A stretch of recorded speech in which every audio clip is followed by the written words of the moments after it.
وعلى رسوله الكريم أما بعد فأعوذ بالله من الشيطان الرجيم بسم الله الرحمن الرحيم۔ جیسا کہ گزشتہ درس میں بات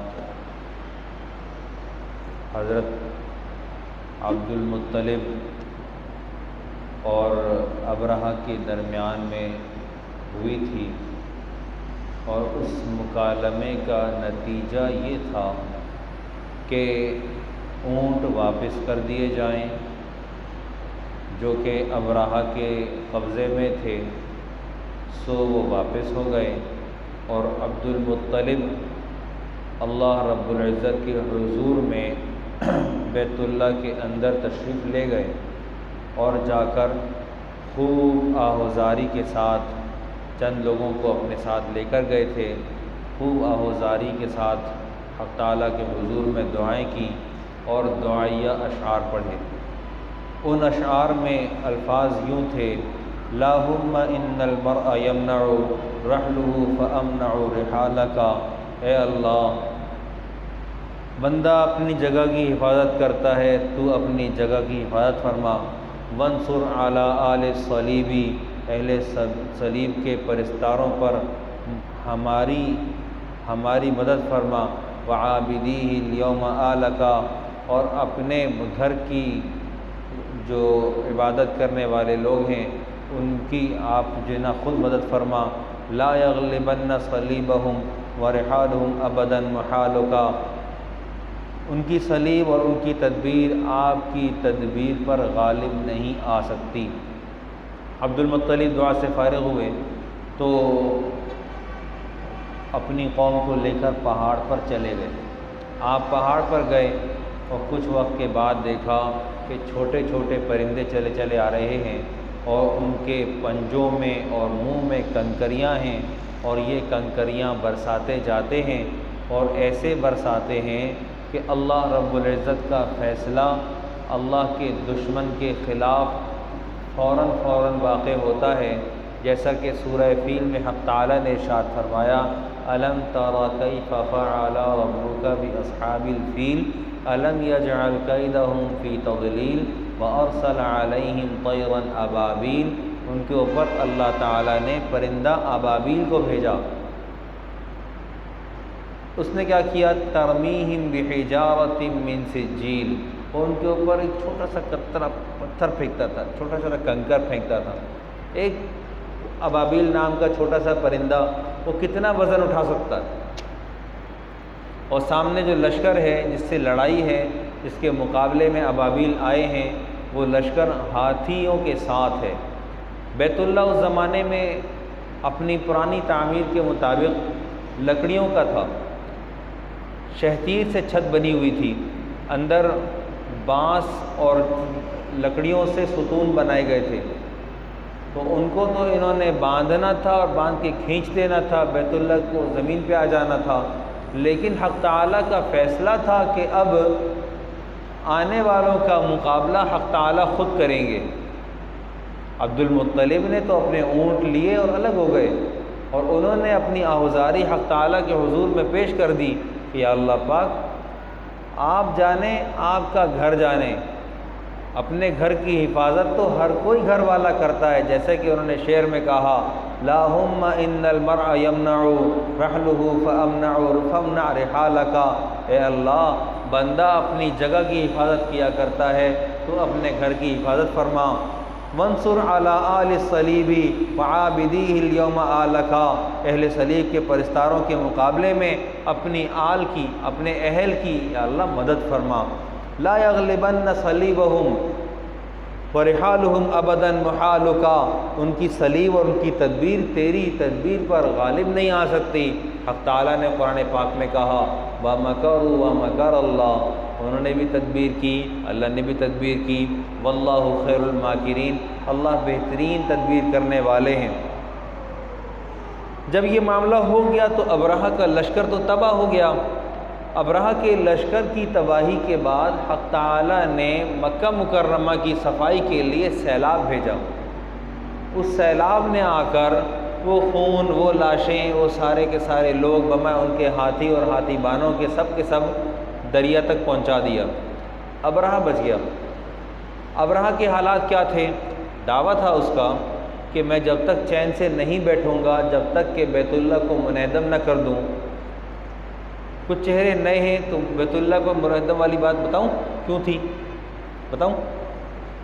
وہ بات ایسے تھی کہ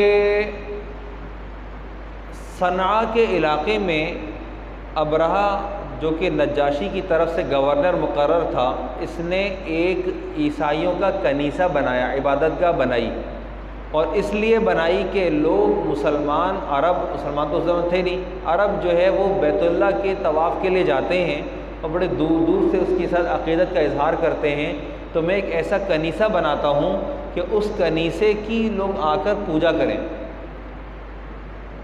وہاں کہیں کچھ لوگ چلے گئے، غالباً کہ بنو نجار کے لوگ تھے، انہوں نے کہیں وہاں پر کوئی انسانی فضلہ یا پھر قریب میں کوئی آگ لگائی ہوئی تھی، اس آگ کو ہوا نے وہاں کنیسے تک پہنچا دیا، کنیسے کو آگ لگی، وہ جل گیا۔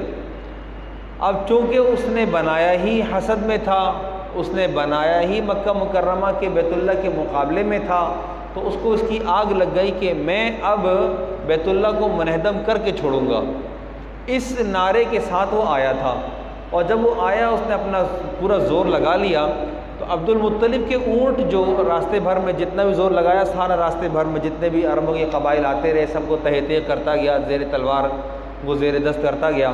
لیکن جب بیت اللہ پہنچا، مکہ مکرمہ پہنچا، تو یہاں اس کا واسطہ آ کر پڑا پہلے عبد المطلب کے اونٹوں سے۔ عبد المطلب نبی علیہ السلام کے دادا ہیں، ان کے اونٹوں پر اس نے قبضہ کر لیا۔ یہ 200 اونٹ تھے۔ عبد المطلب اس سے ملنے کے لیے تشریف لائے، آ کر انہوں نے ملاقات فرمائی، تو ابرہہ کے اوپر ان کی ایک ہیبت، ایک رعب، ایک دبدبہ طاری ہوا۔ اس شخص نے آ کر ملاقات کیسے کی؟ نجاشی اپنے تخت سے نیچے ابرہہ اپنے تخت سے نیچے اترا، ساتھ تو نہیں بٹھایا لیکن تخت سے نیچے اترا، نیچے بیٹھا، اور نیچے بیٹھ کر اس نے آپ سے مذاکرات کیے۔ جب مذاکرات پر بات آئی تو انہوں نے کہا کہ جی مجھے میرے 200 اونٹ واپس کر دو، کہ میں تمہارا بیت اللہ نعوذ باللہ شہید کرنے آیا ہوں اور تم کہتے ہو کہ مجھے میرے 200 اونٹ واپس کر دو۔ انہوں نے کہا اونٹ میرے ہیں، گھر والا وہ اپنا گھر خود سنبھالے گا، وہ اللہ تعالیٰ کا گھر ہے، میرا گھر نہیں ہے، وہ خود سنبھالے گا۔ حق تعالیٰ کا اس کے بعد فیصلہ آیا، اور ان اشعار کے بعد جو کہ حضرت عبد المطلب نے بیت اللہ میں داخل ہو کر پڑھے، اللہم ان المرء یمنع رحلہ فامنع رحالک، یہ والے اشعار پڑھے، اور ابرہہ کا لشکر تباہ ہو گیا، اور سیلاب آیا، سیلاب نے آ کر سب کو صفائی وفائی کرا دی۔ ابرہہ کا اپنا کیا حال ہوا؟ اس کو چیچک کے داغوں نے پکڑ لیا۔ چیچک کے داغ ایسے تھے کہ وہ اس کو چبھتے جاتے تھے، اور ظاہر ہوئے یہاں تک کہ اس کا ہر جز، ہر عضو، ہاتھ پیر کٹ کٹ کے گرنے شروع ہو گئے، کلیجہ اس کا پھٹ گیا، اور یوں وہ تباہ و برباد ہو گیا۔ اس کے بعد ہے ارہاس۔ ارہاس کہتے ہیں، ارہاس کا اصل معنی ہے بنیاد۔ یہ جو واقعہ فیل واقع ہوا ہے، یہ ہوا ہے نبی علیہ السلام کی پیدائش سے 50 یا 55 دن پہلے۔ یہ ارہاس کہتے ہیں اس کو۔ ارہاس کیوں کہتے ہیں؟ ارہاس اس لیے کہتے ہیں کہ یہ بنیاد تھی اس بات کی کہ نبوت کا زمانہ قریب تر ہے۔ دو باتیں سمجھ لیں، ایک ہوتی ہے کرامت، ایک ہوتا ہے معجزہ۔ معجزہ کیا چیز ہوتا ہے؟ معجزہ وہ ہوتا ہے جو خرق عادات میں سے ہو، عادات کے خلاف واقع ہونے والے معاملات۔ جیسے موسیٰ علیہ السلام کو حق تعالیٰ نے کہا کہ وما تلک بیمینک یا موسیٰ، موسیٰ تمہارے ہاتھ میں کیا ہے؟ انہوں نے کہا ہی عصای، لاٹھی ہے میری، اتوکأ بہا واہش بہا علی غنمی ولی فیہا مآرب اخری، میں اس سے ٹیک لگاتا ہوں، میں اس سے جو ہے نا اپنے جانوروں کو چارہ ڈالتا ہوں، درخت کو ایسے کر کے ہلاتا ہوں، پتے نیچے گرتے ہیں، میرے جانور چارہ گرتے ہیں۔ میں نے کہا اچھا تو آپ اس کو پھینکیں،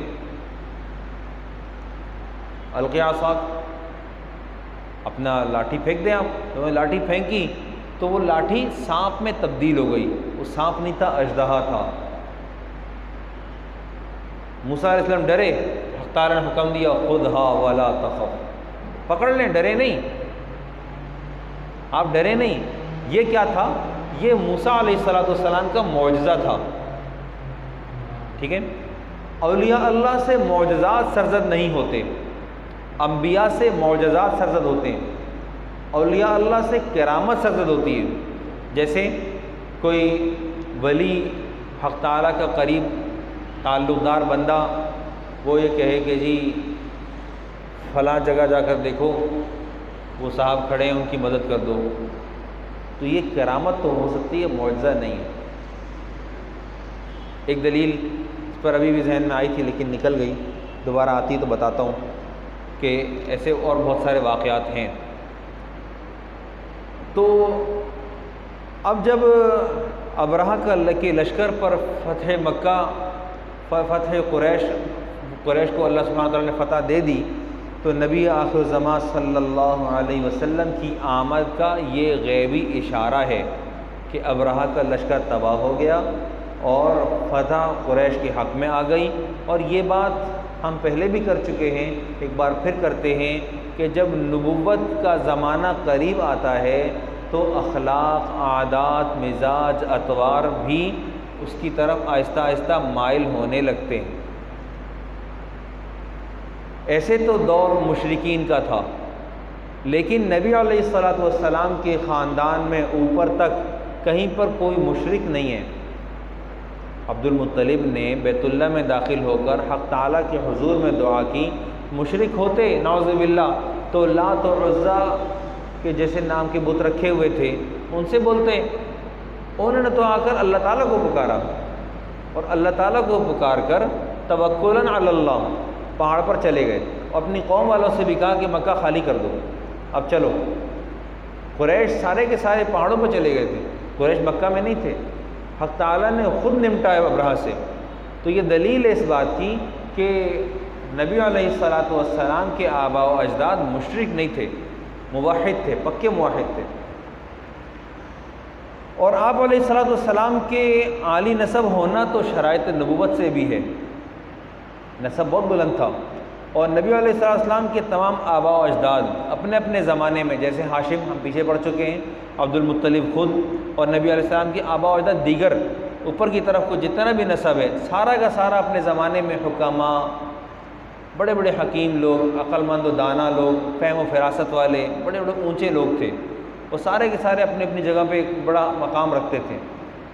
ہمارے زمانے میں چونکہ آبادی بہت زیادہ ہے، رزق کے اسباب بہت زیادہ ہیں، تو کام تقسیم شدہ ہیں، اور اس زمانے میں کام تقسیم شدہ نہیں تھے۔ جس طرح بیت اللہ کے معاملات میں ہم نے ہاشم کو پڑھا، تو ہاشم کے حالات، ان کے معاملات، وہ اکیلے بیت اللہ میں کتنے کام سنبھالتے تھے، 5 کام سنبھالتے تھے وہ اکیلے۔ اور اب اس زمانے میں تو وہ بیت اللہ کو سنبھالنا آسان کام نہیں ہے، بہت اونچا کام ہے۔ بہرحال تو نبی علیہ السلام کے آباء و اجداد جو تھے وہ یوں کہہ لیں کہ اپنا ثانی نہیں رکھتے تھے، وہ جو اپنی جگہ تھے وہ یکتا تھے، وہ یکتا زمانہ تھے، وہ اپنا ثانی نہیں رکھتے تھے۔ اسی لیے مجھے وہ شعر یاد آتے ہیں جو حسان بن ثابت نے نبی علیہ السلام کے شایع نشان کہے ہیں، اور یہ اشعار ایسے ہیں کہ اپنا مثل نہیں رکھتے۔ انہوں نے کہا وَأَحْسَنَ مِنْكَ لَمْ تَرَ قَطُّ عَيْنِي، میری آنکھ نے آپ سے زیادہ خوبصورت نہیں دیکھا، میری آنکھ نے آپ سے زیادہ خوبصورت نہیں دیکھا۔ وَأَجْمَلَ مِنْكَ لَمْ تَلِدِ النِّسَاءُ، اور آپ سے زیادہ خوبصورت تو عورتوں نے جنا ہی نہیں ہے، آپ سے زیادہ خوبصورت تو عورتوں نے جنا ہی نہیں ہے۔ خُلِقْتَ مُبَرَّأً مِنْ كُلِّ عَيْبٍ، آپ پیدا ہوئے ہر عیب سے پاک ہو کر، آپ پیدا ہوئے، آپ کی بعثت ہوئی تو کیسے؟ ہر عیب سے پاک ہو کر۔ خُلِقْتَ كَأَنَّكَ قَدْ خُلِقْتَ كَمَا تَشَاءُ، آپ تو گویا ایسے پیدا ہوئے جیسے آپ خود چاہتے تھے، جیسے کہ آپ خود چاہتے تھے کہ مجھے ایسے ایسے ایسے ایسے حسن دے کر اللہ پیدا فرمائے۔ ایسے ایسے بلند اخلاق دے کر اللہ پیدا فرمائے. تو آپ کو اللہ سبحانہ و تعالیٰ نے ایسے کامل طور پر پیدا فرمایا کہ آپ میں کوئی عیب نہیں تھا، نہ اخلاق کے اعتبار سے، نہ عبادت کے اعتبار سے، نہ معاشرت کے اعتبار سے، نہ معاملات کے اعتبار سے کوئی عیب پیارے پیغمبر صلی اللہ علیہ وسلم میں نہیں تھا. اگر کوئی یہ کہے، آپ سے کوئی یہ کہے کہ نبی علیہ السلام کو نبوت تو ملی 40ویں سال میں، تو نبوت نے آ کر عیوب ختم کر دیے ہوں گے، ہم کہیں گے نہیں، ایسا نہیں تھا، بلکہ ایسا تھا کہ آپ علیہ السلام نبوت کے ملنے سے پہلے بھی صادق اور امین تھے. مجھے عربی کا ایک محاورہ یاد آتا ہے، وہ کہتے ہیں کہ دشمن بھی بولے کہ آپ ہیں، والفضل ما شہدت به الاعداء، خوبی تو یہ ہے کہ دشمن بھی آپ کی خوبی کا اعتراف کرے. تو دشمن نے کیا کیا؟ دشمن نے آ کر اپنی امانات آپ کے پاس رکھوائیں، یہ رکھیں، آپ کو ہم صادق امین دیکھتے ہیں، آپ کے علاوہ بندہ میں نہیں ملتا، آپ کے علاوہ بندہ ہمیں نہیں ملتا. اور آپ کی امانت، آپ کی صداقت کا عالم یہ تھا کہ آپ چمکتی ہوئی تلواروں کے سائے میں رخصت ہو رہے ہیں، مکہ مکرمہ چھوڑ رہے ہیں، ہجرت فرما رہے ہیں. علی کو بلایا، علی میرے بستر کو سنبھالو، یہ امانت لوٹا دینا، مجھے ہجرت کا حکم ہوا ہے، میں جا رہا ہوں، اور پھر آ کر ہم سے مل لینا، لیکن امانات لوٹا کر آنا. کیا ضرورت تھی؟ مال غنیمت بنا لیتے، ہمارا اب جیسا ہوتا مال غنیمت بنا لیتا کہ جی یہ تو میرے حصے میں آیا، دشمن کا تھا. لیکن دشمن کو اخلاق کے کریمانہ اتنے بلند کہ دشمن کو دشمن کا مال لوٹا کر آپ زیادہ راہ میں استعمال فرما لیتے، توشہ بنا لیتے. امانت تو وہ چیز رکھوائی جاتی جو قیمتی ہوتی ہے.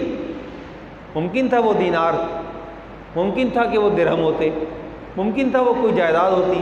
آپ علیہ السلام نے ان امانات کو لوٹانے کا حکم دیا، ان کو اپنے پاس رکھا نہیں، ان کو زاد راہ نہ بنایا، آپ نے لوٹا دیے. اخلاق تھے. ہمارا آپ جیسا ہوتا تو کیا کرتا؟ ہاتھ صاف کر لیتا نا. حق سمجھتے ہیں. امام ابو حنیفہ رحمۃ اللہ علیہ کا ایک واقعہ یاد آ گیا. کہنے لگے ایک عورت آئی، بوڑھی عورت تھی، اس کے ہاتھ میں کوئی گھٹری تھی، گھٹری. اس گھٹری کو اس نے اٹھانے کی کوشش کی، وہ بھاری تھی، اس سے اٹھی نہیں. ابو حنیفہ تشریف لائے، آپ نے سمجھا کہ بوڑھی عورت ہے، مدد کر دوں. آپ نے اٹھایا. ہاں اماں اب بتاؤ کہاں چھوڑنا ہے؟ میرا نہیں ہے، یہ تو مجھے راستے سے پڑا ملا ہے. ابو حنیفہ رحمۃ اللہ علیہ کا مسلک یہ تھا کہ جی جو چیز ملی ہے اٹھا لی، ذمہ داری پڑ گئی، اب مالک تک پہنچانی ہے، مالک تک پہنچانی ہے. ہمارے ہاں کیا ہوتا ہے؟ مال غنیمت سمجھتے ہیں. نہیں، ایسا نہیں ہے، ایسا نہیں ہے. جو مل گیا مالک تک پہنچانا ہے. کہ جی میں ذمہ دار بن جاؤں، دوسرا تو کھا جائے گا. تو ٹھیک ہے، پھر اپنی امانت کے، اپنے ایمان کو پر اس کو امانتاً بوجھ سمجھنا، اس کو پھر حوالے تک پہنچانا، مالک تک پہنچانا. نہیں پہنچا سکتے، اتنے وقت تک سنبھال کے رکھنا، کم از کم سال گزر جائے، مالک کو تلاش کرنا ضروری ہے. تو سرور دو عالم صلی اللہ علیہ وسلم کی ولادت کا واقعہ پیش آتا ہے 50 یا 55 دن بعد. اب یہ 50 یا 55 دن گزرے تو تاریخ کیا آئے گی؟ پہلا سوال. تاریخ اکثر جمہور محدثین مؤرخین نے 8 ربیع الاول کو ترجیح دی ہے. 8 ربیع الاول کے بارے میں اکثر کی رائے ہے، 9 نہیں ہے، 12 نہیں ہے. دیکھیے سیرت المصطفیٰ صلی اللہ علیہ وسلم. 8 ربیع الاول بمطابق ماہ اپریل 570 عیسوی مکہ مکرمہ میں صبح صادق کے وقت آپ علیہ السلام کی پیدائش ہوئی. مشہور قول لوگ 12 ربیع الاول کا کرتے ہیں، لیکن ترجیح 8 ربیع الاول ہی کو ہے. حضرت عبداللہ ابن عباس رضی اللہ تعالیٰ عنہ ایک مشہور صحابی ہیں، اور عباس رضی اللہ تعالیٰ عنہ کے بیٹے ہیں. نبی علیہ السلام کے رشتے کے اعتبار سے کزن ہوتے ہیں.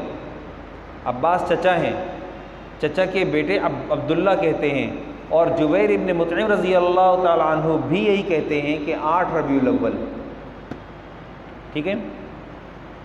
علامہ قطب الدین قسطلانی رحمۃ اللہ علیہ نے بھی اسی کو اختیار فرمایا ہے۔ آپ علیہ الصلوۃ والسلام کی پیدائش کے وقت میں حضرت عثمان ابن ابی العاص رضی اللہ تعالی عنہ کی والدہ فاطمہ بنت عبداللہ آپ علیہ الصلوۃ والسلام کی والدہ آمنہ کے پاس موجود تھیں۔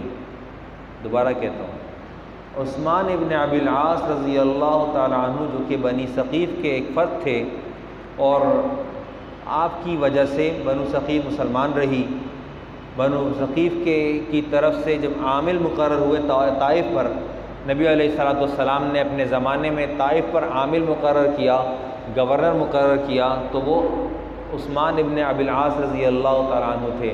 یہ عثمان نبی علیہ السلام کے داماد نہیں ہیں، وہ عثمان ذو النورین ہیں۔ ان کا نام عثمان ابن عفان ہے، ان کا نام عثمان ابن ابی العاص ہے۔ یہ بنو ثقیف کے فرد ہیں۔ آپ کی والدہ حضرت فاطمہ بنت عبداللہ، فاطمہ بنت عبداللہ نام یاد رکھیے گا، فاطمہ بنت عبداللہ نبی علیہ الصلوۃ والسلام کی والدہ آمنہ کے پاس موجود تھیں جب نبی علیہ الصلوۃ والسلام کی ولادت باسعادت ہوئی۔ صبح صادق کا وقت تھا۔ کہتی ہیں کہ میں نے گھر کو نور سے بھرتے دیکھا، کہ گھر چھوٹا سا گھر تھا، ابو طالب کا گھر تھا، نور سے بھر گیا، اور کہتی ہیں کہ مجھے لگا کہ جیسے آسمان کے تارے زمین کے قریب آ گئے ہیں، قریب ہے کہ گر جائیں گے۔ دو باتیں پیش آتی ہیں، یا تو آسمان کے ستاروں نے محمد الرسول اللہ صلی اللہ علیہ وسلم کو سجدہ کیا، ایک بات۔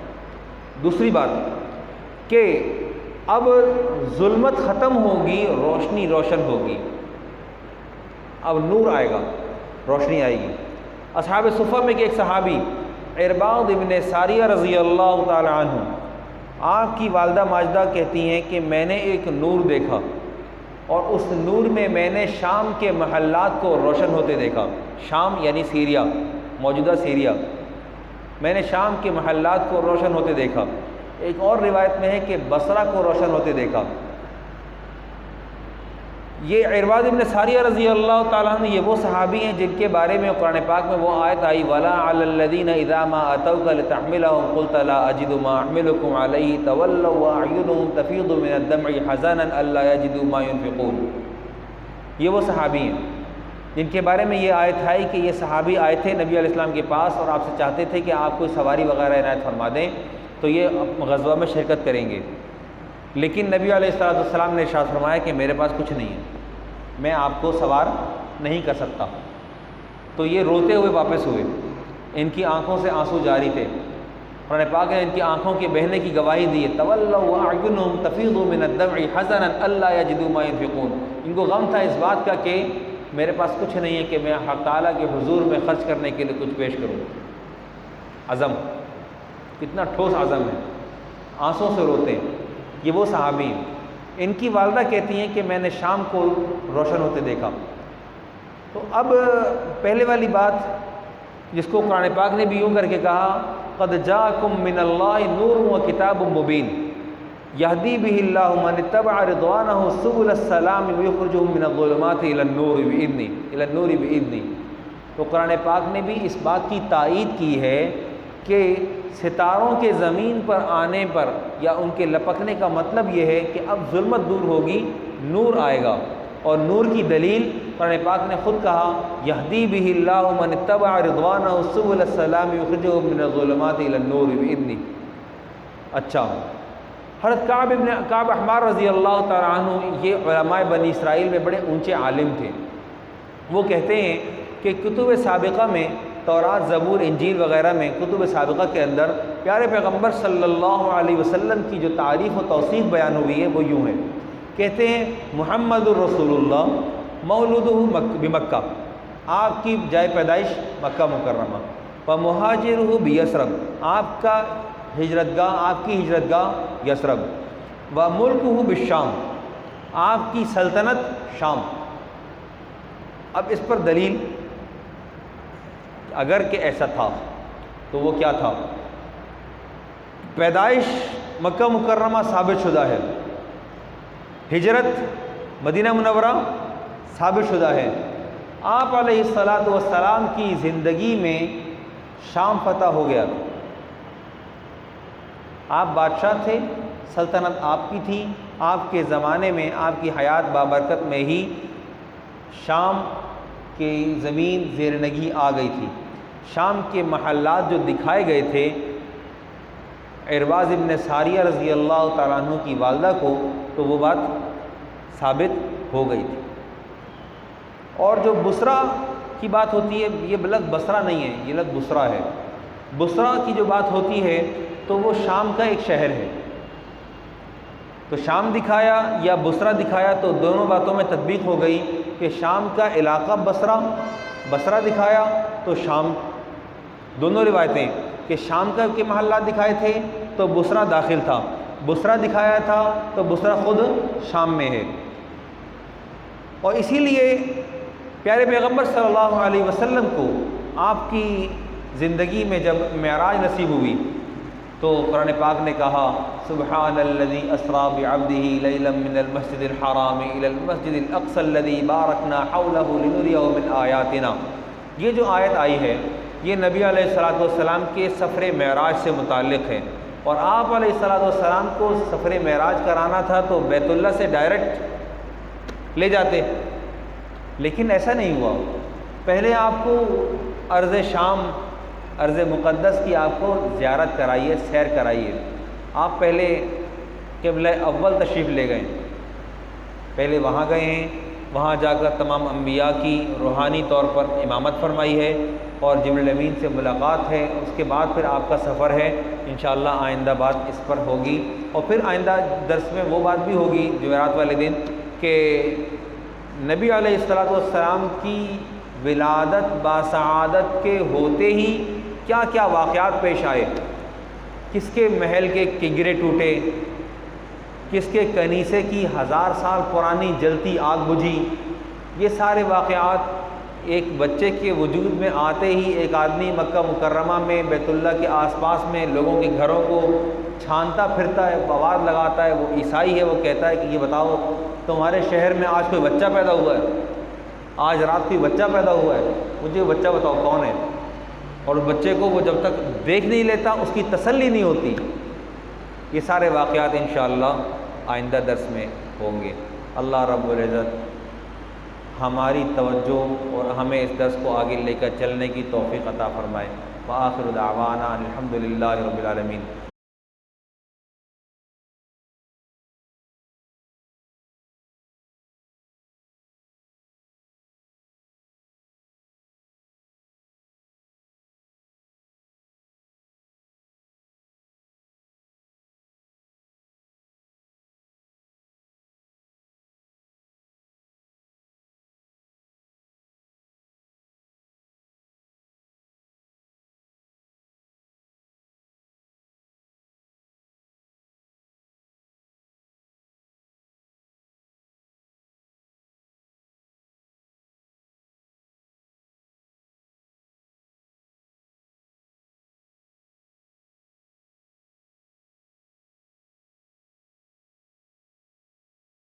علی رسولہ الکریم اما بعد فاعوذ باللہ من الشیطان الرجیم بسم اللہ الرحمن الرحیم۔